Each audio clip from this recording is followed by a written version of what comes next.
In the first question here, we need to multiply everything by 3 to get rid of the fractional term on the right hand side. So if we do that, on the left we get 9 into 1 plus x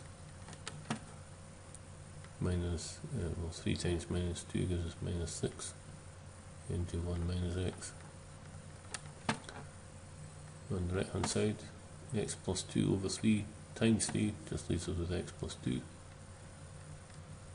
And then we've got minus 1 times 3 is minus 3.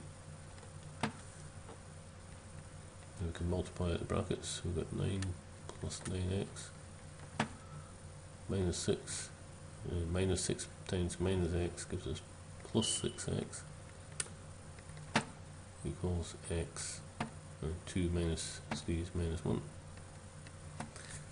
Then we want x terms only on the left, so 9x plus 6x is 15x, and then we have 1x to subtract from the right hand side, so that x crosses the equal sign to become minus x, or you can think of subtracting x from both sides of the equation. Either way we end up with 9x plus 6x minus 1x, so that's 9 plus 6 is 15, minus 1 is 14x. Then on the left we've got 9 minus 6 is 3. 3 crosses the equal sign to become minus 3, so we end up with minus 1 minus 3 on the right hand side, so minus 4, and therefore x is equal to minus 4 over 14. Divide top and bottom by 2, and that gives us minus 217.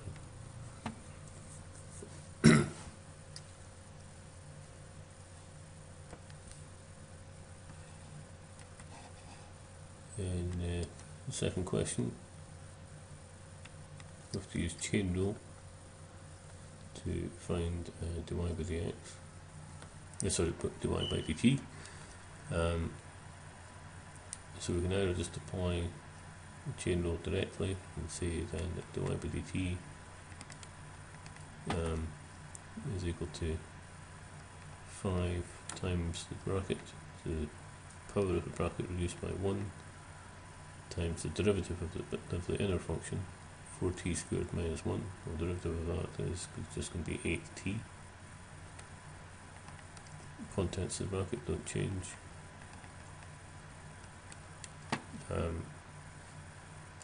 Or we can state that more formally and say that if we call the bracket v, then dy by dt is dy by dv times dv by dt, and if the bracket was just v, then y would be equal to v to the power of 5, whose derivative would be 5v to the power of 4, and then again we must multiply by the derivative of the inner function, which is 8t, and you can see that's just going to give us exactly the same thing. Question 3, we have to use the product rule to find the derivative of the given function. So product rule says if we've got f times g, then its derivative that we can denote with a dash is given by f dash g plus g dash f. So here we could call 3t f and e to the minus t g. In that case our derivative is given by f dash. The derivative of 3t is just going to be 3 times g, the second function, that's e to the minus t, plus g dashed, the derivative of e to the minus t, well, the derivative of e to the kt is just ke to the kt, in this case k is minus 1, so we're going to have minus e to the minus t times f, the first function, which is 3t, and then we could take out 3e to the minus t as a common factor. Then what goes in the brackets we determine by dividing the original terms by the common factor. Well, the first term is just the same as the common factor, so that divided by itself is 1. Second term, the 3's cancel, e to the minus t's cancel, that just leaves us with minus t. Now in part 2 we're asked to put that derivative equal to 0 and then see what value t takes on. Well, if we've got 3 to the minus t times a bracket 1 minus t equal to 0, then one of these two factors must be 0, and the obvious one to look at is 1 minus t being equal to 0, in which case t would have to be 1. So to find the maximum temperature, then we just replace small t with 1 in the original equation, so we get t max is equal to 3 times 1 times e to the power minus 1.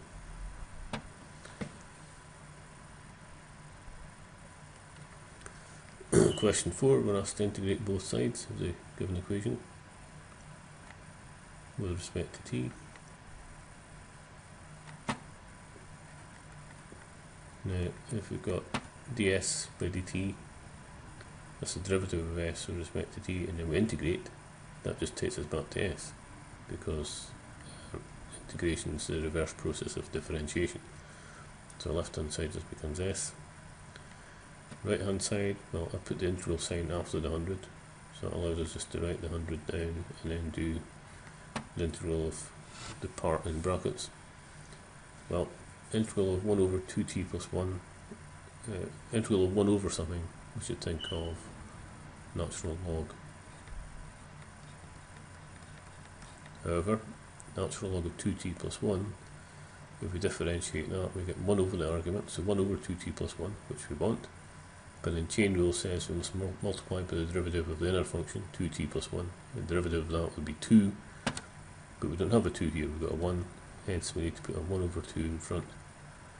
And in general, if t is multiplied by something, we need to have 1 over that multiplier in front of the natural log.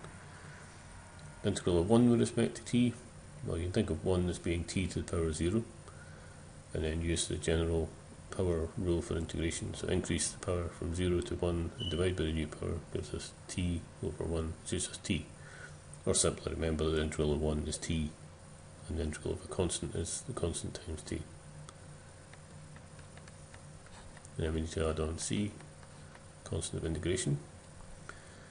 Then we can make use of the initial condition that says that s is 50 when t is 0. So replace the left hand side s with 50, and the right hand side put t equal to 0, in which case we end up with natural log of 1. In other words, which power of e gives us 1? Well, that is 0, so this whole bracket becomes 0, and therefore we end up with 50 equal to c. And that allows us to rewrite s with 50 as a common factor. And if we go through the terms one by one, we can fill in the bracket. First term, we got 100 times a half ln 2t plus 1, so that's 50 ln 2t plus 1, divided by the common factor of 50, just leaves us with natural log of 2t plus 1. Next term, we've got 100 times t, divide that by 50, and that leaves us with 2t. And then c, we now know is 50, divided by 50, just leaves us with 1.